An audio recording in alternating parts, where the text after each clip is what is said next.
यहाँ से स्टार्ट करेंगे। दृष्टि का यहाँ पर जो मेंटरशिप टेस्ट है यूपीएससी आईएएस प्री जो एग्जाम होगा 2027 का, उसके लिए यहाँ पर दृष्टि का जो मेंटरशिप टेस्ट है इसमें हम लोग 4 पेपर कर चुके हैं। ठीक है, तो यहाँ पर 5वां पेपर रहेगा। इसमें आपको जो 5वां पेपर है हिस्ट्री, आर्ट कल्चर, ठीक है, ज्योग्राफी का, मैपिंग का, करंट अफेयर्स यहाँ पर क्वेश्चन देखने को मिलेंगे। ठीक है, तो मैपिंग के यहाँ पर जितने हम लोग करीब 4 पेपर कर चुके हैं सब में मैपिंग कर रहा है। यहाँ पे भी मैपिंग के कम से कम आपको 10 क्वेश्चन देखने को मिलेंगे। ठीक है, तो स्टार्ट करते हैं, देखते हैं यहाँ से क्वेश्चन नंबर 1 से। यहाँ से पहला क्वेश्चन है, इसमें बोले यहाँ पर दी गई सूची यहाँ पर दी गई है राजनीतिक संस्थाओं की, और यहाँ पर इसमें इसके साथ विवरण करना है कौन सा होगा। पहला यहाँ पर है लैंड होल्डर्स सोसाइटी, क्या होगा इसका हो जाएगा यहाँ से ये अपने ही जो हितों के वर्ग के जो रक्षा करते थे उनकी। ठीक है, तो तीसरा मैच करेगा। उसके बाद इंडियन एसोसिएशन जो जाएगा बी का, ये हो जाएगा मेजनी का एकीकृत राष्ट्र की अवधारणा से प्रेरित थे। ठीक है, उसके बाद हो जाएगा पुनः सार्वजनिक सभा वर्ष 1878 में एक पत्रिका का प्रकाशन किया, और ब्रिटिश इंडियन एसोसिएशन जो पूर्ववर्ती संस्थाओं के विलय के माध्यम से गठित था। पहले का क्या होगा, ए यहाँ से करेक्ट आंसर हो जाएगा, मैच करेंगे तो। क्वेश्चन नंबर 2, भारत में प्रारंभिक राजनीतिक संस्थाओं के संबंध में विचार करना है। पुनः सार्वजनिक सभा की स्थापना 1870 में एमजी रनाडे और जीवी जोशी, एसएच चिपलूडकर और उनके सहयोगी द्वारा की गई थी। पहला स्टेटमेंट क्या होगा, दूसरे का पहला स्टेटमेंट यहाँ से करेक्ट है। ईस्ट इंडिया एसोसिएशन की स्थापना भारत के भीतर कृषक आंदोलन को संगठित करने के लिए की गई थी। सेकेंड बात गलत है, क्योंकि ईस्ट इंडिया एसोसिएशन की स्थापना दिसंबर 1866 में फिरोज शाह मेहता, बदरुद्दीन तैयब जी, दादा भाई नौरोजी और मनमोहन घोष जैसे भारतीयों द्वारा इंग्लैंड राजनीतिक प्रचार के लिए यहाँ पर की गई थी। इसका गठन भारत के भीतर किसान आंदोलन में संगठित करने के लिए नहीं किया गया था। पहला करेक्ट है, दूसरा गलत है। आंसर यहाँ पर सही पूछा तो ये। क्वेश्चन नंबर 3 है, वर्ष 1878 में वर्नाकुलर प्रेस एक्ट जो है उसके बारे में विचार करना है। इस अधिनियम के अंतर्गत भारतीय भाषा के समाचार पत्रों के मुद्रक को, प्रकाशकों को एक ऐसे अनुबंध पर हस्ताक्षर करने के लिए बात किया जाता था जो सरकार के प्रति असंतोष या विभिन्न समुदाय के बीच दृश्य उद्दीप्त करने वाले सामग्री को प्रकाशन से प्रतिबिंबित करता था। पहली बात क्या होगी, तीसरे का पहला स्टेटमेंट यहाँ से करेक्ट है। तीसरे का पहला क्या होगा, करेक्ट हो जाएगा। सेकेंड बात यहाँ से तीसरे का ही, इसे बोला कि इसे लॉर्ड लिटन के वायसराय के काल में लागू किया गया था। सेकेंड बात ये भी करेक्ट है। ठीक है, सेकेंड भी करेक्ट है, क्योंकि ये अधिनियम मार्च 1878 में लॉर्ड लिटन के कार्यकाल के दौरान प्रस्तावित था और अधिनियमित किया गया था, जिसका उद्देश्य औपनिवेशिक नीतियों की आलोचना पर अंकुश लगाना था। तीसरा है, इस अधिनियम द्वारा लगाए गए प्रतिबंधों से बचने के लिए अमृत बाजार पत्रिका रातों रात एक द्विभाषी प्रकाशन से अंग्रेजी भाषा में समाचार में परिवर्तित हो गई थी। तीसरा स्टेटमेंट यहाँ से क्या होगा, ये भी करेक्ट है, क्योंकि अंग्रेजी भाषा समाचार पत्रों ने इस अधिनियम को छूट दी गई थी, और इसलिए अमृत बाजार पत्रिका जो एक अंग्रेजी भाषा की जो द्विभाषी समाचार पत्र था उसके प्रतिबंधों से बचने के लिए इसे रातों रात अंग्रेजी भाषा के प्रकाशन में परिवर्तित किया गया था। तीनों सही आंसर क्या होगा, 1 2 3 डी। क्वेश्चन 4 है, इल्बर्ट बिल विवाद के बारे में विचार करना है। ब्रिटिश विरोधियों ने तर्क दिया था कि भारत की सामाजिक और कानूनी संस्थाएं यूरोप की संस्थाओं से अलग या भिन्न है। चौथे का पहला स्टेटमेंट क्या होगा, ये बोला है। दूसरा बोला है इस अधिनियम में ब्रिटिश प्रजा भारतीय मजिस्ट्रेटों के अधिकार क्षेत्र में विस्तार करने का प्रस्ताव था। तीसरा यहाँ पर है, इस विवाद ने औपनिवेशिक उदारवादियों आदर्शों और वास्तविक प्रशासनिक व्यवहार के बीच विरोधाभास को उजागर किया था। यहाँ पर 3 कथन दे रखे हैं। ठीक है, मतलब 3 यहाँ पर ये क्या दे रखे हैं, कथन दे रखे हैं। अब इसके नीचे निष्कर्ष भी है। ये निष्कर्ष क्या बताता है, पहला वाला ये बताता है कि ये औपनिवेशिक शासन के अंतर्गत कानूनी जो समानता थी उसकी नस्लीय आधारों पर सीमित होती थी। पहली बात यहाँ पर इसकी करेक्ट हो जाएगी, क्योंकि ये विरोध दर्शाता था कि औपनिवेशिक शासन के तहत कानूनी समानता नस्लीय आधारों पर सीमित था। सेकेंड बात है इसमें, इसका निष्कर्ष में ये बोला है कि विधेयक के विरोध ने कानून के समक्ष समानता की पूर्ण स्वीकृति को प्रतिबिंबित किया था। सेकेंड बात गलत है, क्योंकि इस विरोध में कानून के समक्ष समानता की स्वीकृति को प्रतिबिंबित नहीं किया गया था, बल्कि इसने नेक मामले में नस्लीय समानता के प्रति प्रतिरोध को प्रदर्शित किया था। सेकेंड बात गलत है। तीसरा, भारत औपनिवेशिक उदारवाद हमेशा समान रूप से लागू नहीं किया गया था। तीसरी बात क्या होगी, करेक्ट हो जाएगी, क्योंकि इस विवाद ने यह दर्शाया था कि भारत ने औपनिवेशिक उदारवादी सिद्धांत को निरंतर समान रूप से लागू नहीं किया था। ठीक है, 1 और 3 यहाँ से इसका करेक्ट होगा। आंसर क्या होगा? आंसर हो जाएगा आपका यहाँ से क्या? 1 और 3 तो ए करेक्ट है। आगे आते क्वेश्चन नंबर 5 है। 5 नंबर बोला है एज ऑफ कंसेंट एक्ट 1891 के बारे में विचार करना है। बाल विवाह के विरुद्ध बैरामजी मालाबारी ने के अभियान में जो notes on infant marriage and enforced widowhood का प्रकाशन और शैक्षणिक संस्थान में सुधार की अनुशंसा करना शामिल था। पहली बात क्या है? पहला स्टेटमेंट यहाँ से इसका 5वें का करेक्ट हो जाएगा, क्योंकि बैरामजी मालाबारी ने वर्ष 1884 में notes on infant marriage and enforced widowhood प्रकाशित किया था और इन्होंने बाल विवाह को हतोत्साहित करने के लिए शैक्षणिक संस्थान में सुधार कर अनुशंसा को सरकार के सुधारात्मक उपाय को प्रस्ताव भी दिए थे। सेकेंड बात है एज ऑफ कंसेंट जो एक्ट है 1891 ने बालिकाओं के लिए विवाह की न्यूनतम आयु 16 वर्ष निर्धारित की थी। सेकेंड बात गलत है, क्योंकि 1891 में सुधारकों ने सामूहिक प्रयासों के कारण एज ऑफ कंसेंट विधेयक पर जोर था, जिसमें बालिकाओं की लिए विवाह की आयु बढ़ाकर 12 वर्ष कर दी गई थी। ठीक है, सेकेंड गलत हो जाएगा। आंसर क्या होगा? ओनली 1 करेक्ट है यहाँ से एक बात। क्वेश्चन नंबर 6 वर्ष 1916 में लखनऊ समझौते के बारे में विचार करना है। कांग्रेस ने मुस्लिम समुदाय के लिए पृथक निर्वाचन मंडल को स्वीकार कर लिया था, जबकि वे तत्कालीन उद्देश्य के रूप में सुशासन की मांग करती रही थी। छठे का पहला स्टेटमेंट करेक्ट है। मुस्लिम लीग के भीतर युवा समूह द्वारा तैयार किए गए सुधारों का मसौदा सभी पहलू जो थे उसमें कांग्रेसों के समान ही थे। सेकंड गलत है, क्योंकि मुस्लिम लीग के भीतर युवा समूह द्वारा तैयार की गई सुधार योजना में कांग्रेस के प्रस्तावों के साथ कई समानताएं थीं, लेकिन ये पृथक प्रतिनिधित्व के मुद्दे पर भिन्न थी, इसलिए दोनों योजनाएं सभी पहलुओं के एक समान नहीं होती थी। तीसरा है लखनऊ समझौते के तहत मुस्लिम समुदाय को पंजाब में निर्वाचित सीटों का आधा और केंद्रीय विधानमंडल में निर्वाचित सीटों का 1/3 भाग प्राप्त हुआ था। तीसरी बात यहाँ से क्या होगी? करेक्ट हो जाएगी। आंसर 1 और 3 सही है तो डी करेक्ट हो जाएगा। क्वेश्चन 7 है ऑल इंडिया मुस्लिम लीग गठन के संबंध में विचार करना है। मोहम्मद अली जिन्ना 1906 में ऑल इंडिया मुस्लिम लीग के संस्थापक सदस्यों में से एक थे। 7वें का पहला स्टेटमेंट यहाँ से गलत है, क्योंकि अखिल भारतीय मुस्लिम लीग की स्थापना 30 दिसंबर 1906 को ढाका में मोहम्मदन एजुकेशनल कॉन्फ्रेंस के दौरान की गई थी और आगा खां को इसका अध्यक्ष चुना गया था। मोहम्मद अली जिन्ना बाद में लीग के शामिल हुए थे और उसके संस्थापक सदस्यों में से नहीं थे। पहली बात गलत है। पृथक निर्वाचन मंडल में ब्रिटिश प्रोत्साहन ने भारतीय रणनीतिक सांप्रदायिक और अलगाववादी प्रवृत्तियों में योगदान दिया था।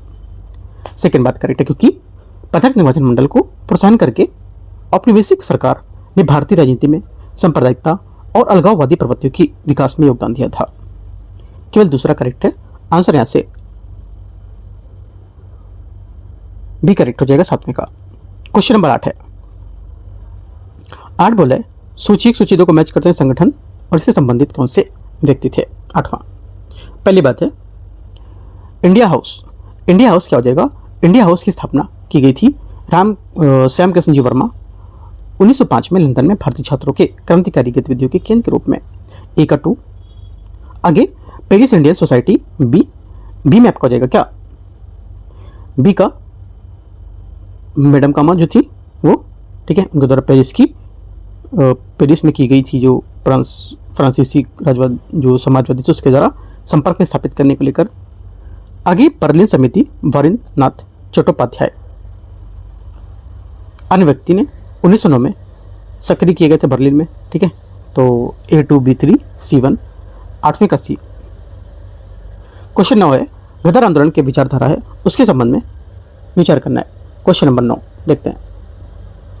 इसमें बोला है कि पहली बात है इस आंदोलन ने गणतंत्रवादी राष्ट्रवाद तथा समाजवादी जो समतावादी आदर्श थे उनके साथ संयोजन था। पहला क्या होगा? करेक्ट होगा। लला हरदयाल का वैचारिक दृष्टिकोण आर्जकतावादी और सिंडिकेटवादी विचारों से प्रभावित था। सेकेंड बात भी सही है। तीसरा है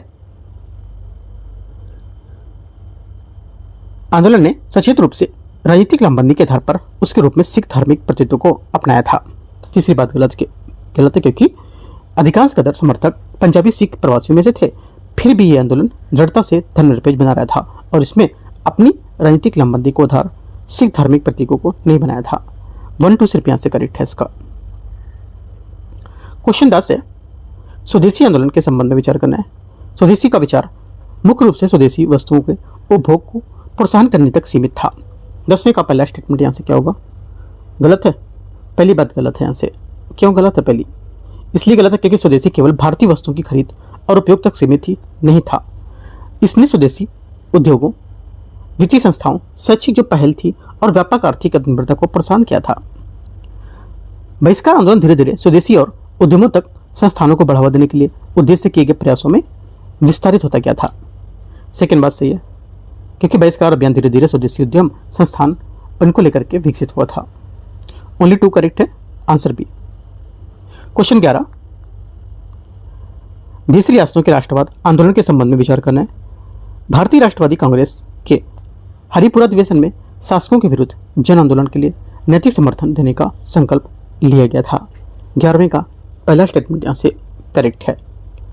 कांग्रेस जनों को ऐसे आंदोलनों में केवल अपनी व्यक्तिगत क्षमता में भाग लेने की अनुमति होती थी, यह अनुमति दी गई थी। करेक्ट है। तीसरा है, तेज बहादुर सप्रू ने 1930 में प्रथम गोलमेज सम्मेलन में ब्रिटिश भारत में रियासतों का संघ का आह्वान किया था। तीसरी बात करेक्ट है। 1 2 और 3 सभी यहाँ से सही है। आंसर 1 2 3 डी करेक्ट होगा। क्वेश्चन 12 है, कांग्रेस सोशलिस्ट पार्टी के संबंध में विचार करना है। कांग्रेस सोशलिस्ट पार्टी ने वर्ष 1936 में मार्क्सवाद को अपनाया और बाद में भारतीय राष्ट्रीय कांग्रेस को एक साम्राज्यवादी विरोधी मोर्चे में परिवर्तन का आह्वान किया था। 12वें का पहला स्टेटमेंट करेक्ट है।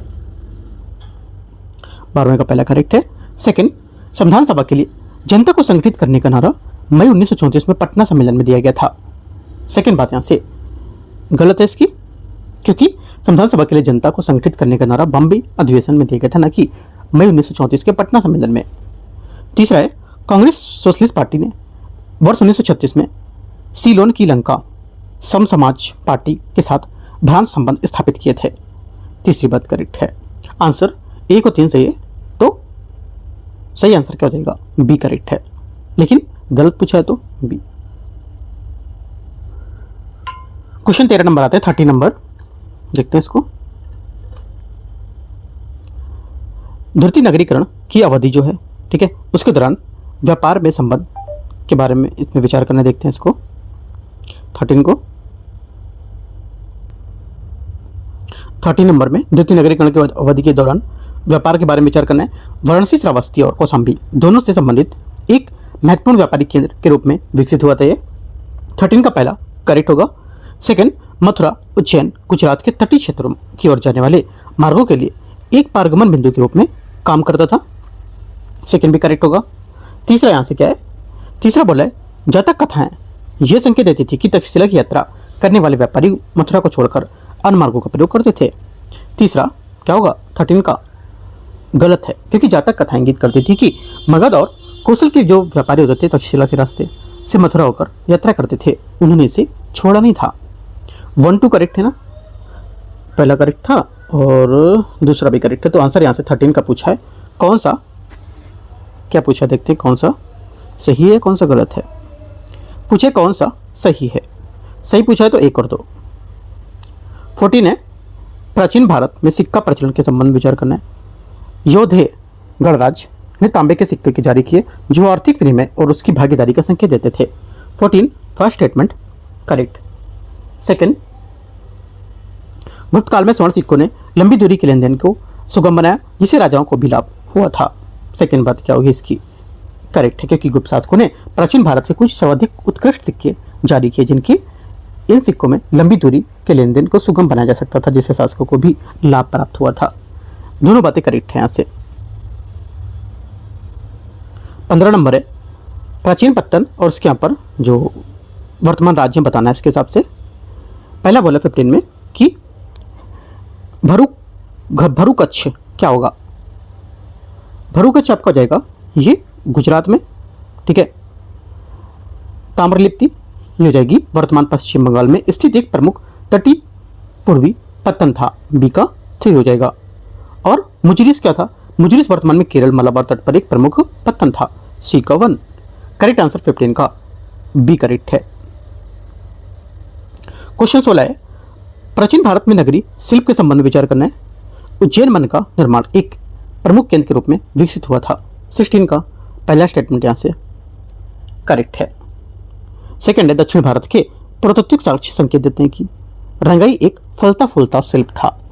सेकंड बात यहां से यह भी करेक्ट है, क्योंकि दक्षिण भारत के कुछ पुरातात्विक स्थल पर रंगाई के पात्र की खोज की गई थी और इस अवधि के दौरान रंजन रंगाई एक उन्नतिशील शिल्प देखा गया था। सेकंड सही है। तीसरा है, मिलियन पन्नों ने 75 व्यवसायों का उल्लेख है, जिसमें से 60 शिल्प संबंधित है। तीनों करेक्ट है। 16 का आंसर डी। 70 नंबर है 17, अशोक के अभिलेखों के संबंध में विचार करना है। देखते हैं इसको। अभिलेख स्थल और वर्तमान क्षेत्र कौन सा है 17 में? पहला शहबाजगढ़ी पाकिस्तान, पहला करेक्ट है। ठीक है। अगला है कालसी उत्तराखंड, ये भी करेक्ट है। कुछ स्रोतों में खलसी भी लिखा हुआ है कहीं कहीं। ठीक है। गिरनार गुजरात, एक गिरनार का वो भी आता है, ग्रीन टी है ना, चाय भी आता है इसका, जो काठियावाड़ के जूनागढ़ स्थित गुजरात में अवस्थित है। अगला है सही है यहाँ से।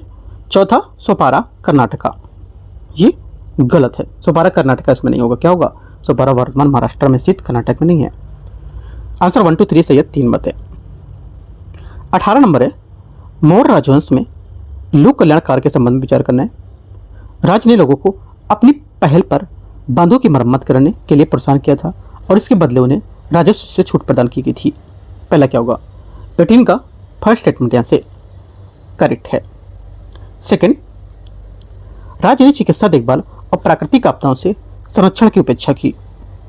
सेकंड बात गलत है, क्योंकि जरूरतमंदों के लिए चिकित्सा उपचार और औषधियाँ उपलब्ध कराई गई थी और राज्य ने अकाल और बाढ़ जैसी प्राकृतिक आपदाओं से भी सुरक्षा प्रदान की थी और अनाथों तथा वृद्ध महिलाओं की देखभाल को प्रोत्साहन किया था। ओनली 1 करेक्ट यहाँ से, दूसरा गलत हो जाएगा। क्वेश्चन नंबर 19 नंबर है, मेगास्थनीज द्वारा वर्णित नगर प्रशासन के संबंध में विचार करना है। पहली बात है, विदेशियों से संबंधित समिति उनके आवास, भोजन और सुरक्षा व्यवस्था को रूप में करने के लिए उत्तरदायी था। 19 का पहला स्टेटमेंट सही है, क्योंकि मेगास्थनीज के अनुसार पाटलिपुत्र का नगर प्रशासन 6 समितियों में विभाजित था, जिसमें से प्रत्येक 5 सदस्य होते थे। ठीक है। सेकेंड बात है, उद्योगों की निगरानी करने वाली समिति का औद्योगिक प्रतिष्ठान में मजदूरी भी निर्धारित करती थी। सेकेंड बात करेक्ट है, क्योंकि उद्योगों और शिल्पों के लिए उत्तरदायी समिति उत्पादन केंद्रों का निरीक्षण करती थी और मजदूरी भी निर्धारित करती थी। मौर्य कानूनी व्यवस्था के लिए नगर थे। कानूनी व्यवस्था में नगर अधिकारियों को उनके कर्तव्यों के निर्वहन के लिए कदाचार के लिए दंड से छूट दी थी। तीसरा गलत है, क्योंकि नगर अधिकारियों को दंड से छूट नहीं दी गई थी। यहाँ तक कि कानून लागू करने वाले कर्मियों को भी कदाचार के लिए दंडित किया जा सकता था, क्योंकि वे किसी भी कानून को बढ़कर नहीं मानते थे। आंसर क्या होगा? 1 2 करेक्ट है। 19C। क्वेश्चन 20 नंबर है 20 नंबर, प्राचीन भारतीय सिक्का प्रचलन परंपराओं के बारे में विचार करना है। सिक्के की विशेषता और इससे संबंधित यहाँ पर राजवंश कौन से हैं? 20वां, पहला व्यक्तिगत राजाओं के चित्र वाले सिक्के, ये क्या होगा? हिंदी वन में पहला करेक्ट है। स्वर्ण और तांबे के सिक्के के उन्नतिशील आंतरिक व्यापार को दर्शाना, कुषाण, ये भी करेक्ट है। तीसरा, नापान के चांदी के सिक्कों का पुनः टंकण करना, सातवाहन, ये भी करेक्ट है, क्योंकि नापान के चांदी के सिक्कों को गौतमीपुत्र सातकर्णी द्वारा पुनर्टंकित किया गया था, जो सातवाहन सत्ता को बहाली का प्रतीक बताता था। 20वें का सी करेक्ट है सभी। 21 नंबर क्वेश्चन है, समुद्रगुप्त और इलाहाबाद प्रयागराज स्तंभ के में यहाँ पर विचार करना इसके बारे में। अभिलेख में उल्लेख है कि समुद्रगुप्त ने आर्यवर्त और दक्षिणापथ के शासकों के प्रति भिन्न भिन्न नीतियाँ अपनाई थी, जिसमें से कि उल्लेख किया गया था कि सीमावर्ती राज्यों जैसे कमतट, कामरूप और नेपाल में उसकी अधीनता स्वीकार कर ली जाए। तो देखो, पहला स्टेटमेंट जो करेगा ये करेक्ट है, क्योंकि समुद्रगुप्त ने राज्यारोहण और विजय के स्तंभ संबंध में जानकारी को सबसे महत्वपूर्ण स्रोत प्रयाग प्रशस्ति, जिसे पहले इलाहाबाद प्रशस्ति के नाम से जानते थे। इसकी रचना उसके दरबारी कवि हरि सिंह ने की थी और इसकी 33 पंक्तियां में एक स्तंभ में उत्कीर्ण की गई थी। यह अभिलेख में यह संभावना थी कि और किसी भी और संकेत करता था कि समुद्रगुप्त पर सिंहासन बैठने से पूर्व उत्तराधिकार संघर्ष हुआ था। पहला करेक्ट है। सेकंड यहाँ से इसमें उल्लेख किया गया था कि सीमावर्ती राज्यों जैसे समतट, कामरूप और नेपाल में उसकी अधीनता स्वीकार कर ली। सेकंड भी करेक्ट है। तीसरा, इसमें उल्लेख है कि कश्मीर और गुजरात उसके शासनकाल के अंतिम चरण में समुद्रगुप्त और प्रत्यक्ष रूप से प्रशासित क्षेत्रों का हिस्सा था। तीसरा गलत है, क्योंकि समुद्रगुप्त के शासनकाल के अंत में उत्तरी भारत में अधिकांश भाग उसके प्रत्यक्ष नियंत्रण में थे। हालांकि कश्मीर, पश्चिमी पंजाब, राजस्थान, सिंध और गुजरात उसके प्रत्यक्ष रूप से प्रशासित क्षेत्रों में अंतर्गत नहीं आते थे। 1-2 यहाँ से करेक्ट हो जाएगा। तीसरा गलत है। क्वेश्चन 22 है, गुप्त काल के दौरान भूमि अनुदान और कृषि विस्तार के बारे में विचार करना है।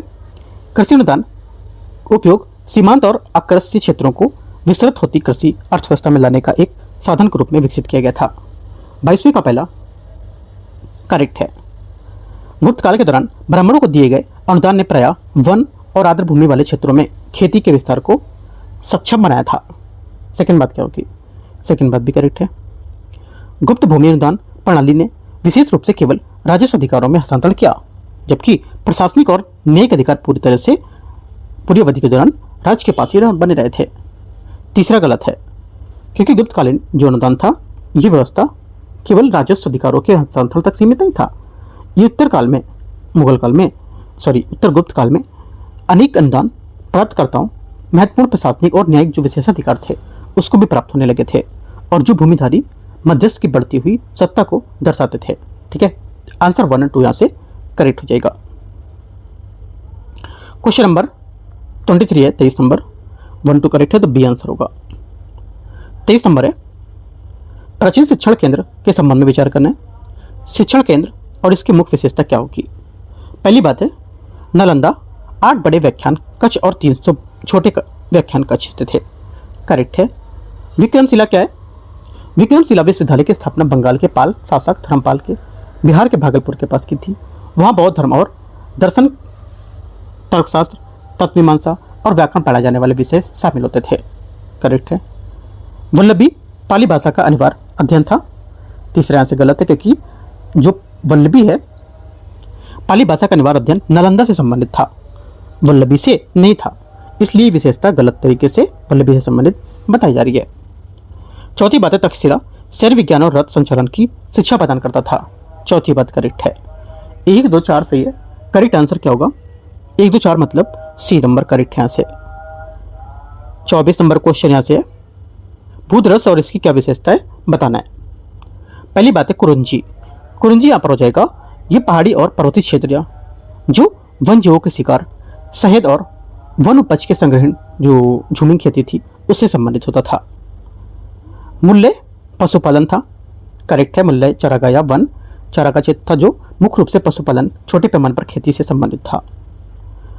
मरुतम मत्स्य और नमक संग्रहण था। तीसरी बात करेक्ट है, क्योंकि ये उपजाऊ नदी और कृषि क्षेत्र था जो कृषि और संबद्ध गतिविधियों से संबंधित था, ना कि मत्स्य और नमक संग्रह से। तीसरा गलत है। चौथा, नेतल बोला कि कृषि और संबद्ध गतिविधियां, जबकि नेतल था ये तटीय प्रदेश था जो कृषि और संबद्ध गतिविधियों के बजाय मत्स्य और नमक संग्रह से संबंधित था। तो ये गलत हो जाएगा। आंसर क्या होगा? तीसरा चौथा गलत है ना। पहला दूसरा सही है, तो बी, 2 बातें सही है। 25 नंबर है, सिंध की अरब विजय पर विचार करना है। चशनामा के अनुसार हज्जाज ने मोहम्मद बिन कासिम को अभियान के दौरान अंतिम उद्देश्य के रूप में मुल्तान पर कब्जा करने का निर्देश दिया था। 25वें का पहला स्टेटमेंट करेक्ट है। दाहर ने पराजित करने के बाद मोहम्मद बिन कासिम उत्तर की ओर बढ़े और बिना तुरंत ईरान लौटाया था। मतलब आगे बढ़े बिना तुरंत उत्तर ईरान लौटाया था। सेकेंड बात गलत, क्योंकि दाहर को पराजित करने के बाद कासिम तुरंत ईरान नहीं लौटा था। वह मुल्तान विजय की प्राप्त करने के उद्देश्य से सिंधु के जो पूर्वी तट था उसके साथ उत्तर की ओर आगे बढ़ता गया था। ठीक है, तो ये बात गलत हो जाएगी। आधी बात लिखी हुई है। ओनली 1 करेक्ट है। आंसर आंसर बी इसलिए करेक्ट है क्योंकि नहीं गलत पूछा है इसमें। कौन सा गलत है? तो बी गलत है। ठीक है, 26 नंबर आते हैं।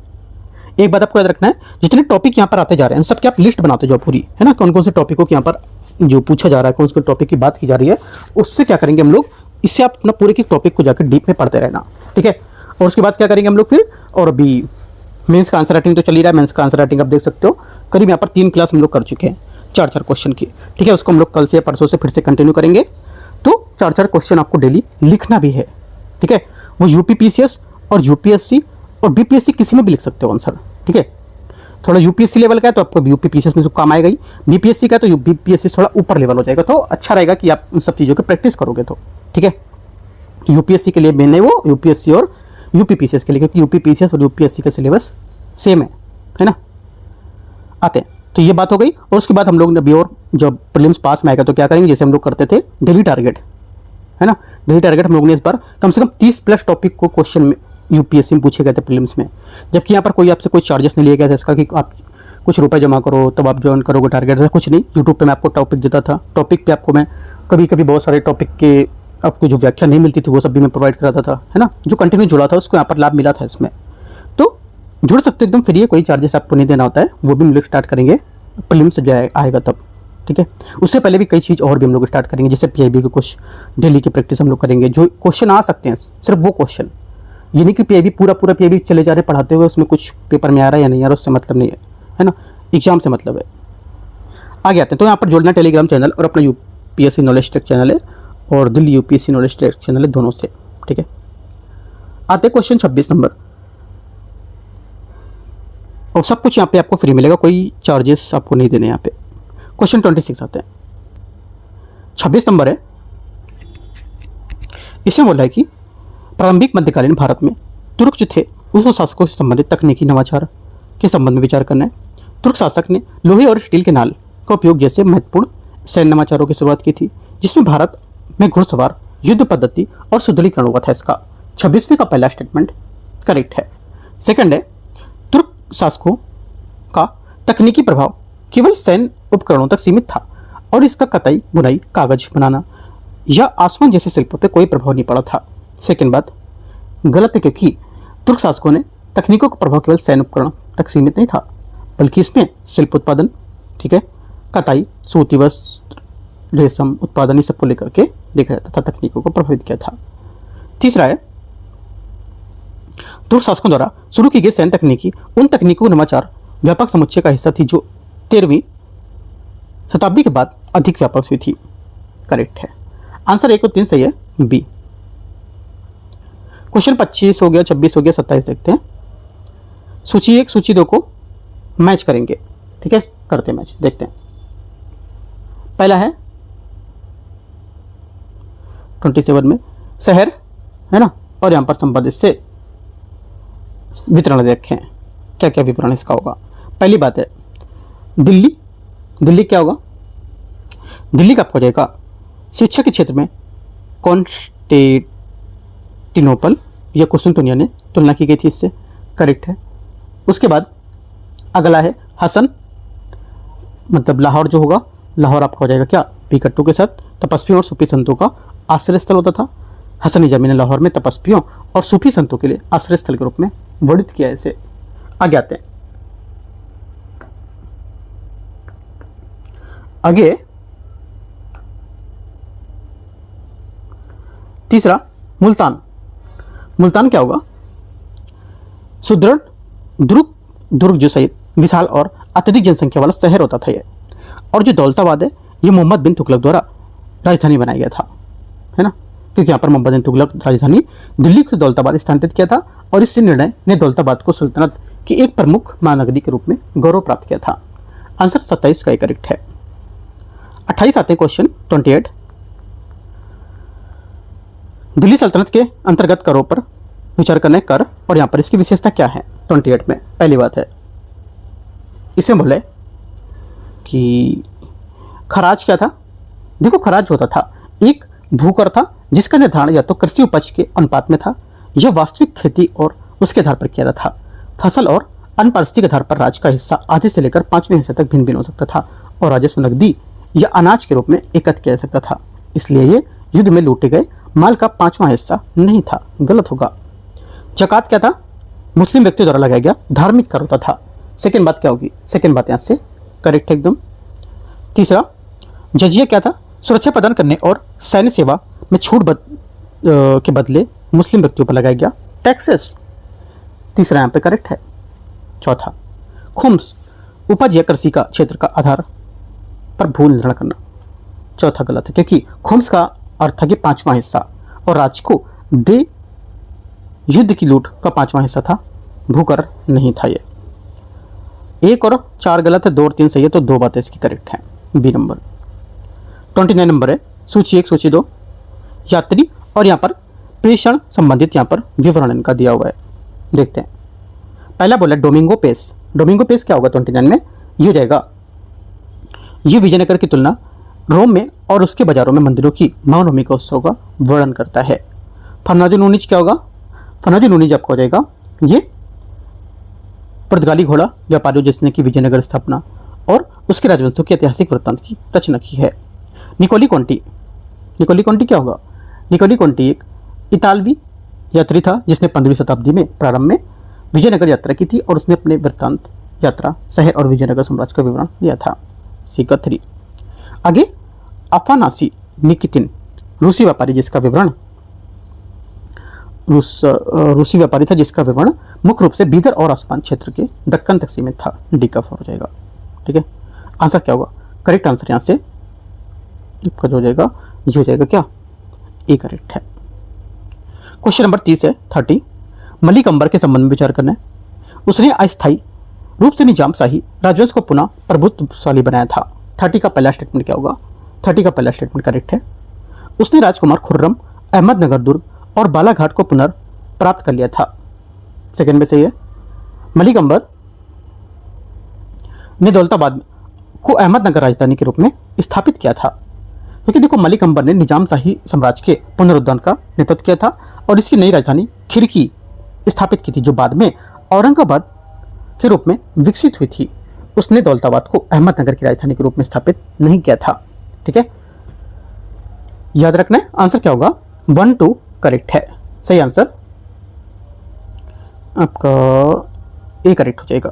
31 मुगल कुलीन वर्ग की संरचना के संबंध में विचार करना है। तुरानी मुगल कुलीन वर्ग में संबंधित एशिया का प्रतिनिधित्व करते थे, जबकि ईरानी मुख्य रूप से हेरात के बगदाद तक क्षेत्र के फारसी भाषा के लोग थे। 31 फर्स्ट स्टेटमेंट करेक्ट है। अकबर के विविध समूहों को शाही सेवा में समाहित करने की नीति का एक भाग के रूप में राजपूतों को मुगल कालीन जो तुलीन वर्ग था उसमें शामिल किया गया था। सेकंड भी करेक्ट होगा। तीसरी बात है, औरंगजेब ने या उसके शासनकाल में अंतिम वर्षों से दौरान बीजापुर, हैदराबादी और मराठों सहित दक्कनी कुलीन के कुल मनसबदार 1/4 से अधिक थे।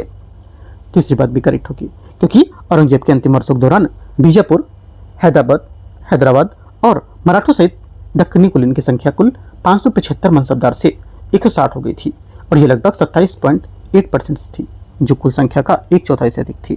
ठीक है, आंसर क्या होगा? 31 का सी करेक्ट है। 1 2 3। 32 32 नंबर है। मुगल राजस्व प्रशासन के संबंध में विचार करना है। सूची 1 सूची 2। पहला यहां से इसमें बोला है राजस्व संबंधी पद और विशेषता क्या है? जब्ती क्या? ये मुगलों के अधीन राजस्व निर्धारण की सबसे महत्वपूर्ण विधि थी। इसमें भूमि को माप और प्रत्येक फसल के लिए नगद करों को निर्धारण आवश्यक होता था। ए का 3 के साथ सुमेल है। आगे दयसाला जो था ये क्या था? ये कर निर्धारण के लिए पिछले 10 वर्षों की औसत उपज की कीमतों पर उपयोग किया रहा था। बटाई क्या था? बटाई होता था इसमें फसल को पवारा और राज किसानों के बीच होता था, इसमें बंटवारा जो था इनके बीच होता था, और लांग बटाई, खेत बटाई और खलिहान उपज में विभाजित होता था ये। ठीक है, तो ये चौथा स्टेटमेंट आएगा, ये दिखाते हैं। सी का चौथा हो जाएगा ये। नसक क्या होता था? नसक आपको हो जाएगा दूसरे के साथ मैच करेगा। किसके साथ? दूसरे के साथ। नसक जो है ये आपका निर्धारण के लिए, टैक्सेस निर्धारण के लिए पिछले 10 वर्षों की औसत उपज की कीमतों का उपयोग करना। नहीं, नसक ये तो हो चुका है ना, दूसरा हो चुका है। नसक हो जाएगा पहला नंबर। उपयुक्त संसाधनों को एक पूर्ववर्ती आकलन में रहना, मतलब इसमें आंकड़ों की निर्भर रहना। तो डी का 1 है ना। सी का 4, बी का 2 और ए का 3 करेक्ट है। सही आंसर यहाँ से क्या होगा?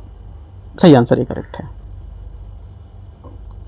33 नंबर है, मुगल काल के दौरान सिख समुदाय के सैनिकरण के कारण विचार करना है संबंध में गुरु हरगोविंद ने मीरी अथवा लौकिक सत्ता को पीरी अथवा आध्यात्मिक सत्ता के समन्वय द्वारा सिख आंदोलन के सैनिकरण को संक्रमण के लिए चिन्हित किया था। 33 फर्स्ट स्टेटमेंट यहां से क्या है? करेक्ट है। 1699 में गुरु गोविंद सिंह द्वारा स्थापित खालसा में मुख्य रूप से साधारण किसान और जमींदार शामिल थे और यह मुगल संप्रभुता का विरोध करने वाला एक सैन्य संगठन था। सेकंड बात करेक्ट है अभी। तीसरा, बंदा बहादुर ने आनंदपुर में अपना मुख्यालय स्थापित किया था और अपने नाम सिक्के जारी किए थे। तीसरा गलत है, क्योंकि बंदा बहादुर ने अपना मुख्यालय आनंदपुर में स्थापित नहीं किया था, उसने लोहगढ़ में अपना केंद्र स्थापित किया और सिक्के जारी किए। ठीक है, 1 2 करेक्ट है, आंसर ए करेक्ट हो जाएगा। 34 नंबर है 34, शिवाजी के नौसेना के संबंध में विचार करना है। गलबत नामक जहाज बड़े चप्पू चालित पोत थे जिनमें 2 मस्तूल होते थे और वे 4 से 8 तोपों से सुसज्जित होते थे। पहला क्या होगा? 34 का फर्स्ट स्टेटमेंट यहाँ से करेक्ट है। सेकंड है, गलबत मुख्य रूप से व्यापार के लिए उपयोग किए जाने वाले बड़े चपटे तल वाले जहाज होते थे। सेकंड बात गलत है, क्योंकि शिवाजी की नौसेना में कई प्रकार के जहाज शामिल थे। इसमें तरांडे अर्थात बड़ी नौकायन पोत, गुराब अर्थात चौड़े 2 मस्तूली जहाज, तरु अर्थात नौकायन पोत और सिबाट अर्थात बड़ी सपाट वाली पोत होते थे जिनका उपयोग व्यापार के लिए करते थे। तथा पगार जो होता था यह अर्थात अच्छी तरह से चिकनी की गई डोंडी में शामिल होता था। तो क्या होगा? पहला करेक्ट है, दूसरा आंसर गलत होगा, है ना। और अंततः बड़े सपाट वाली तली व्यापारिक पोत के रूप में गलबत नहीं बल्कि सिबाट का उपयोग करते थे। गलबत नहीं होगा, सिबाट होगा। 1 सिर्फ करेक्ट है, एक आंसर होगा। 35 नंबर है, नीचे दिए गए यहाँ पर सूची 1 सूची 2 को मैच करते हैं, देखते हैं मंदिर का भाग और इसकी विशेषता कार क्या है। पहली बात, गर्भगृह। गर्भगृह क्या होगा? गर्भगृह का आपको हो जाएगा ये कक्ष जहाँ मुख्य देवता विद्यमान होते थे। मंडप क्या होता था? उपासकों को बैठने के लिए एक हॉल होता था, मंडप बनाते हैं, है ना। आगे शिखर क्या है? शिखर आपको जाता था कि जो पर्वत के समान एक शिखर होता था, ठीक है, पिरामिड बनाते थे मीनार के जैसा। और आमलक एक तरह का शीर्ष पर स्थित खांचेदार पत्थर का डिस्क होती थी। करेक्ट आंसर यहाँ से 35 का क्या हो जाएगा? सी करेक्ट है। 36 है, सूची 1 सूची 2 को मैच करना है, बौद्ध प्रतीक और इसका अर्थ क्या होगा देखते हैं। 36 में पहली बात है रिक्त आसन होता था का उपयोग बुद्ध और उसके ध्यान अवस्था में दर्शाने के लिए किया जाता था, जिसमें उन्हें मानव रूप में प्रदर्शित नहीं किया जाता था। पहला कि जो होगा 3। बोधि वृक्ष क्या होता था? बोधि वृक्ष का ज्ञान दे के साथ प्रतीक, क्योंकि उन्हें इसी वृक्ष के नीचे ज्ञान प्राप्त हुआ था। बी का 4। चक्र या पहिया सारनाथ में दिए गए बुद्ध के प्रथम उपदेश का प्रतिनिधित्व करता था। सी का 1। और स्तूप बुद्ध के महापरिनिर्वाण का प्रतिनिधित्व करता था। 2। आंसर क्या होगा? 36 सी करेक्ट है। 37 है, जैन तीर्थंकर के संबंध में विचार करना है। जिन शब्द का उन लोगों को संदर्भित किया जाता था, जिन शब्द जो होता था उन लोगों को संदर्भित करता था जिन्होंने राग, मोह और दृश्य पर विजय प्राप्त कर ली थी और मोक्ष प्राप्त किया है। 37 पहला करेक्ट है। ऋषभदेव पहले तीर्थंकर थे, जबकि भगवान महावीर 24वें और अंतिम तीर्थंकर थे। करेक्ट हो जाएगा। तीसरा है, सभी तीर्थंकरों ने अपनी व्यक्तिगत प्रयासों के माध्यम से मोक्ष प्राप्त किया और इसलिए जैन धर्मावलंबियों द्वारा उनकी उपासना की जाती थी। तीनों करेक्ट हैं। 1 2 3 सी। नाट्यशास्त्र और नाट्यवेद के संबंध में कौन सा कथन यहाँ पर सही विचार करना है? पहला बात है, नाट्यशास्त्र नाटक, संगीत और नृत्य पर उपलब्ध प्राचीनतम और सर्वाधिक ग्रंथों में से एक था। 38 का पहला स्टेटमेंट सही है। सेकंड, नाट्यवेद की रचना ब्रह्मा द्वारा मानी जाती है। सेकंड बात भी करेक्ट है। और इसके चारों वेदों में इसके विभिन्न तत्वों को लेकर की गई ऋग्वेद से शब्द से, सामवेद से संगीत और यजुर्वेद से अंग संचरण की सज्जा का मेकअप किया गया था। नाट्यवेद का उद्देश्य केवल ब्राह्मण वर्ण के सदस्यों के लिए था। ये गलत है। क्यों? क्योंकि नाट्यवेद विशेष रूप से ब्राह्मण वर्ग के लिए अभिप्रेत नहीं था। इसकी रचना इस प्रकार की गई थी कि चारों वर्णों के लिए सुलभ मानी जा सके। 1 2 करेक्ट है, यहाँ से ये आंसर है। 39 नंबर है, भारत में शास्त्रीय भाषा के रूप में मान्यता प्रदान किए जाने वाले मानदंड के बारे में विचार करना है। किसी भाषा में प्राचीन साहित्य और ग्रंथों का एक ऐसा समृद्ध भंडार होना चाहिए जिसमें उसके बोलने वाली की पीढ़ियों द्वारा मूल्यांकन मूल्यवान और विरासत के रूप में माना गया हो। 39 का पहला स्टेटमेंट सही है। सेकंड, संशोधित मानदंड ने न्यूनतम प्राचीनता की आवश्यकता को बढ़ाकर 3000 वर्षों से अधिक कर दिया है। सेकंड गलत, क्योंकि 2000 वर्षों से अधिक विस्तृत है, ना कि 3000 वर्षों से अधिक विस्तृत होगी। ओनली 1 करेक्ट है। इसके अतिरिक्त मानदंडों में कविताएं, शिलालेख और पुरालेख, साक्ष्यों के साथ साथ ज्ञान ग्रंथ, विशेष रूप से गद्य कृतियां, है ना, ये सब शामिल हैं, उनकी उपस्थिति होती थी। तो ये करेक्ट हो जाएगा। 40 है, पाणिनि और पतंजलि के संबंध में विचार करना है। पाणिनि अष्टाध्यायी की रचना की, जो संस्कृत व्याकरण का एक ग्रंथ है, प्रसिद्ध ग्रंथ है। 40 का पहला स्टेटमेंट करेक्ट हो जाएगा। पतंजलि ने महाभाष्य की रचना की थी, जो अष्टाध्यायी पर एक भाष्य टीका है। सेकंड बात क्या है? सेकंड बात भी करेक्ट है। तीसरा है, व्याकरण के अतिरिक्त अष्टाध्यायी ने समकालीन भारत में भूगोल, समाज शास्त्र, अर्थशास्त्र, शिक्षा शास्त्र, राजनीति और जीवन शैली के संदर्भ को बताता है। तीसरी बात क्या होगी? तीसरी बात यहाँ से ये भी करेक्ट है। सभी बातें सही हैं। 1 2 3। 41 आते 41 नंबर क्वेश्चन देखते हैं।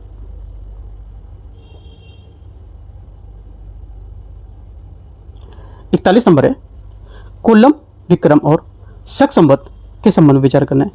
कोल्लम संवत की शुरुआत दक्षिण मलाबार क्षेत्र और सौर मास सिंह से होती है। 41 पहला स्टेटमेंट करेक्ट है। विक्रम संवत की चैत्रादि प्रणाली में मास चंद्र आधारित होते थे और पहला मास चैत्र होता था। सेकंड सही है। तीसरा है, शक संवत 78 ईस्वी से शुरुआत है और भारत में अन्य किसी पारंपरिक संवत की तुलना इसका उपयोग अधिक व्यापक रूप में करते थे। तीसरी बात भी करेक्ट हो जाएगी। तीनों बातें वहां से एकदम करेक्ट लिखी हुई है, एकदम सही है। आंसर क्या हो जाएगा? कोल्लम, विक्रम और शक के बारे में एकदम करेक्ट है सब। नोट कर लो, इंपॉर्टेंट क्वेश्चन है। 3 टॉपिक यहां से कवर होंगे आपके।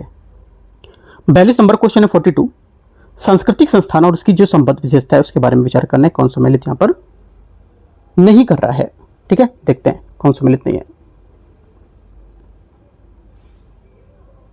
आगे आते देखते हैं स्टेटमेंट। पहला है, भारतीय राष्ट्रीय अभिलेखागार 42 में ये लोक अभिलेख अधिनियम 1993 का क्रियान्वयन करता है तथा अप्रचलित सरकारी अभिलेखों परीक्षण के रूप में काम करेगा। सही है। राष्ट्रीय संग्रहालय नई दिल्ली राष्ट्रीय महत्व के स्मारक और पुरातात्विक स्थलों का संरक्षण करता है। सेकंड गलत है, क्योंकि सेकंड इसलिए गलत है क्योंकि राष्ट्रीय संग्रहालय नई दिल्ली भारत की कलात्मक, पुरातात्विक और सांस्कृतिक विरासत के अधिग्रहण और संरक्षण प्रलेखन के लिए उत्तरदायी है। ठीक है। तीसरी बात है, भारतीय पुरातत्व सर्वेक्षण एएसआई प्राचीन स्मारक, पुरातत्व स्थल और शेष अधिनियम 1958 की प्रोसेस जो बहुमूल्य कला करती है वो अधिनियम 1972 का क्रियान्वयन करता है। तीसरी बात करेक्ट है। आंसर क्या होगा? 1 और 3 सही है, तो 2 बातें करेक्ट है। बी 2 मतलब क्या? अच्छा गलत पूछा है ना, कौन सा गलत था? तो दूसरा गलत है क्योंकि 1 और 3 सही है। 43 आते हैं 43 नंबर क्वेश्चन देखते हैं। भारत में विरासत के संरक्षण पर विचार करना है। प्रोसेस में कोई भी ऐसा सिक्का, मूर्तिकला, चित्रकला, पुरालेख या कला की अन्य कृति शामिल है जो कम से कम 100 वर्षों में अस्तित्व में है। 43 का पहला स्टेटमेंट क्या होगा? पहली बात यहां से करेक्ट है। आगे सेकंड बात है, संविधान की 7वीं सूची के तहत राष्ट्रीय महत्व के घोषित स्मारक जो है उसमें पुरातात्विक स्थल केंद्र सरकार के अधिकार क्षेत्र में आते हैं, जबकि अन्य स्मारक राज्य सरकार की जिम्मेदारी होती है। सेकंड बात क्या होगी? सेकंड बात भी करेक्ट हो जाएगी इसकी। तीसरी बात है, भारतीय पुरातत्व जो सर्वेक्षण है एएसआई ये प्राचीन स्मारक तथा पुरातत्विक स्थल और अवशेष अधिनियम 1958 के तहत स्थापित एक वैधानिक प्राधिकरण होगा। ये बात गलत है। क्यों? क्योंकि एक वैधानिक निकाय के रूप में निर्मित या गठित नहीं करता एसआई को। ठीक है, भारत के संस्कृति मंत्रालय के तहत राष्ट्रीय स्मारक प्राधिकरण की स्थापना प्राचीन स्मारक पुरातत्विक स्थल के अधिनियम 2010 के तहत की गई थी। 1-2 सही है। 44-44 निम्नलिखित वस्त्र परंपराओं के पर विचार करना है, संबद्ध राज्य क्षेत्र और इस पर विचार करना है। देखते हैं। पोचमपल्ली एकथ, पोचमपल्ली इकथ, ये क्या हो जाएगा? ये तेलंगाना नहीं, गुजरात नहीं, क्या होगा इसमें? हो जाएगा ये तेलंगाना से होगा, इसका गुजरात से नहीं होगा। पटोला, पटोला आपका किधर होगा? पाटन गुजरात से है ना, तेलंगाना नहीं होगा। ऊपर नीचे दोनों का दे दिया है। कांजीवरम रेशम तमिलनाडु, करेक्ट है। ये अपने समृद्ध रेशमी कपड़े जरी का काम होता था उसके लिए फेमस है। ठीक है, जरी के कुछ वस्त्र भी आते हैं, है ना। चौथा है चिकनकारी, उत्तर प्रदेश। कहाँ पर है? ज़्यादातर लखनऊ में। ठीक है, आंसर क्या होगा? करेक्ट आंसर पहला गलत है, दूसरा गलत है, तीसरा चौथा सही है। 2 बातें सही है और 2 बातें गलत हैं। बी। आगे आते क्वेश्चन 45। 45 नंबर क्वेश्चन है, देखते हैं इसको।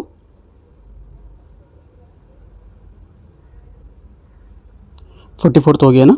45 है, निम्नलिखित में से पारंपरिक शिल्पों और इसकी समृद्ध विशेषता उसके पर विचार करने कौन सा इसमें लेते हैं। इसमें है पहला स्टेटमेंट, यहाँ से ये बोला है कि विदरी वेयर काले ऑक्सीकृत धातु पर चांदी की जड़ाई वाली शिल्प कला होती है। पहला करेक्ट है। अगला है चिन्ना पटना खिलौना। ये क्या होता था? ये लकड़ी के पारंपरिक खिलौने से होते थे, है ना। ये मिट्टी का उपयोग किया जाने वाला नहीं। बस्तर ढोकरा, बस्तर ढोकरा जो है ये जनजाति जीवन को चित्रित करने वाली एक लोक मोम की जो ढलाई होती थी वो परंपरा थी। ये करेक्ट है। चौथा जयपुर ब्लू पॉटरी क्या है? जयपुर ब्लू पॉटरी क्वार्ट्ज पत्थर से चूर्ण पिसे हुए कांच के मुल्तानी मिट्टी बोरिक्स और गोंद से बनी एक मिट्टी की पॉटरी थी। ये लेकर शिल्प से नहीं होगा प्रयोग, गलत हो जाएगा। आंसर 1-3 करेक्ट है। आंसर क्या होगा? 1-3 तो कौन सा? बी। क्वेश्चन 46 भारत में मंदिर उत्सव में अनुष्ठानिक संस्कृति के संबंध में विचार करना है। पहली बात है जगन्नाथ रथ यात्रा, त्रिशूरपुरम, अंबुबच्ची मेला, चिथिराई उत्सव। करेक्ट आंसर 46 का क्या होगा? 46 का हो जाएगा आपका। केवल 3 बातें यहाँ से इसकी करेक्ट है। कौन कौन सी? एक तो जगन्नाथ रथ यात्रा, ये भारत में मंदिर उत्सव को लेकर अनुष्ठानिक संस्कृति को लेकर प्रसिद्ध है। सेकेंड, और ये इन रथ यात्राओं का निर्माण अक्षय तृतीया में शुरू होता है। ठीक है, आगे त्रिशूरपुरम, ये जो है ये भी करेक्ट होगा। ठीक है, इसकी शुरुआत भव्य रूप से सुसज्जित हाथियों की पारंपरिक वाद्य संगीत के रात किया जाता है। आगे अंबुबच्ची मेला, अंबुबच्ची मेला जो हो जाएगा ये कामाख्या मंदिर में आयोजित अंबुबच्ची मेला देवी शक्ति का वार्षिक धर्म को लेकर के प्रतीक बताता था और ये गर्भगृह में बंद रहता था और समापन के फिर बाद खुलता था। और ये उत्सव के दौरान मंदिर में देवताओं को वार्षिक शोभा यात्रा पर केंद्रित नहीं होगा, तो तीसरा गलत हो जाएगा। चौथा चिथिराई उत्सव, चिथिराई उत्सव ये मदुरै में मनाया जाने वाला अपनी बहन देवी मीनाक्षी और भगवान सुदेश्वरम दिवस से विवाह करने को लेकर था। करेक्ट आंसर क्या होगा? सही है 1, 3, 4, 1, 2, 4, तीसरा गलत है। 3 बातें सही है। 47 है पारंपरिक भारतीय युद्ध कलाओं को और उसकी मुख्य रूप से संबंधित जो राज्य क्षेत्र है उस पर विचार करना है। कलारी पट्टू क्या होगा? 47 नंबर कलारी पट्टू का जाएगा गलत है, कर्नाटक नहीं होगा, केरल होगा। थांगटा मणिपुर करेक्ट है। तीसरा सिलंबम, सिलंबम एक प्राचीन लाठी आधारित युद्ध कला है, आंध्र प्रदेश की नहीं है। कहाँ की है? ये है तमिलनाडु की। गतका पंजाब करेक्ट है। आंसर यहाँ से 47 का भी 2 बातें सही है। 48 आते हैं। 48 नंबर है अजंता की बौद्ध गुफा चित्रकला के बारे में विचार करना है। गुफा चित्र संख्या 1-2 के वृत्त चित्रों में विशेषता आदरबंद दीर्घित नयन आकृति जैसे व्यवस्था को लेकर के त्रिआयामी होने के बोध कराती है। पहला क्या होगा? पहला स्टेटमेंट 48 का करेक्ट है। सेकंड, अजंता चित्रों में विषयों में बुद्ध के जीवन की घटनाएं और जातक का अवदान शामिल है। तीसरा, सिंघल अवदान महाजनक जातक और विथुर पंडित जातक की जैसे चित्र गुफाओं के भीतर छोटे कथात्मक प्रपट तक ही सीमित होगा। गलत है। क्योंकि सिंघलावदान, महाजातक कथाओं और विदुर पंडित जातक को गुफा की पूरी दीवार पर चित्रित किया गया था, ना कि छोटे कथात्मक सीमित रखा गया था उसमें। 1 2 करेक्ट है। 49 नंबर है क्वेश्चन 49, संस्कृत साहित्य विधाओं को और उसके जो संबंध में विचार करने कौन से मिले थे। संस्कृत साहित्य विद्या और संबंध विशेषता क्या है इसकी। 49 में पहला बोला है काव्य, पौराणिक कथाओं के इतिहास में लोक परंपरा या कवि की कल्पना पर आधारित साहित्य रचना होती थी। पहली बात करेक्ट है। सेकंड, प्रबंध क्या होता था, ये कथात्मक वस्तु पर जोर देती थी और एक कलात्मक संरचना होती थी। तीसरा, चंपू क्या था, चंपू केवल पद में रचित रचना नहीं थी, ये एक मिश्रित साहित्यिक विद्या थी जिसमें गद्य और पद दोनों का संयोजन होता था। जिससे यहाँ पर गद्य सिर्फ पद का एक का नहीं था, मिली जुली थी। चरित्र क्या था, चरित्र जीवन परक और प्रशस्ति परक कथात्मक रचनाएं, जिसे समानता दरबारी कवियों द्वारा शासकों की प्रशंसा और उसके जो जीवन था उसके वर्णन करने के लिए लिया जाता था। तो चौथा करेक्ट हो जाएगा। आंसर क्या होगा, 1 2 और 4 ना, 1 2 4 मतलब ए करेक्ट है, सही है। क्वेश्चन 50 है भक्ति संगीत परंपराओं और इसके संबंध धार्मिक आंदोलन के बारे में विचार करना है, कौन सा सही सम्मिलित है। आंसर हो जाएगा 50 का करेक्ट आंसर यहाँ से। एक तो कव्वाली सूफी संत, अगला संकीर्तन सेवमत गलत है क्योंकि संकीर्तन मणिपुर मैदानी क्षेत्रों के वैष्णव लोगों के धार्मिक अवसरों के जीवन के चरण को लेकर चिन्हित करता था और उसके लिए प्रस्तुत करता था। तीसरा है भजन वैष्णव मत, करेक्ट है। अभंग वारकरी संप्रदाय, चौथा करेक्ट है। अभंग महाराष्ट्र में भक्ति आंदोलन की एक भक्तिपूर्ण काव्य और संगीत परंपरा है। ठीक है, आंसर 1 3 4 से है, तो सी स्टेटमेंट यहाँ से करेक्ट हो जाएगा। तो इस टाइप से हम लोग यहाँ पर 50 क्वेश्चन को यहाँ पर क्या करेंगे, कवर करेंगे और 51 से 100 क्वेश्चन तक हम लोग पार्ट 2 में कल कवर करेंगे। फिर उसके बाद टेस्ट नंबर 6 जो आज हुआ है वो हम लोग इसी वीक में पूरे खत्म कर लेंगे, जो आगे का मंडे से सैटरडे के बीच में। ठीक है, टेस्ट 6 भी और एक टेस्ट 4 का पार्ट 2 पेंडिंग पड़ा है, वो भी मैं आपको कवर कराऊंगा इसी बीच में। ठीक है, तो यहाँ से कंटिन्यू आपको टॉपिक नोट करते रहना है, इन टॉपिक के हिसाब से आपको टॉपिकों को जाकर डीप में हिस्ट्री की बुक लेकर के अच्छे से पढ़ते रहना है। बुक अगर आपको नहीं पता है तो मेरे से पूछो, मैं आपको सजेस्ट करूंगा कौन सी बुक बेस्ट है, उसको लो और उसको पढ़ो यहाँ से टॉपिक को निकाल करके। ठीक है, कंटिन्यू पढ़ो भी और आंसर राइटिंग जरूर करना है, आंसर राइटिंग भी आप साथ में करते रहो। राइट, आंसर राइटिंग मैंने 3 क्लास कराई, काफ़ी स्टार्टिंग से मैंने अच्छे से कराया है, उसको आप कर सकते हो। ठीक है, एंड करते हैं। All the best, thank you.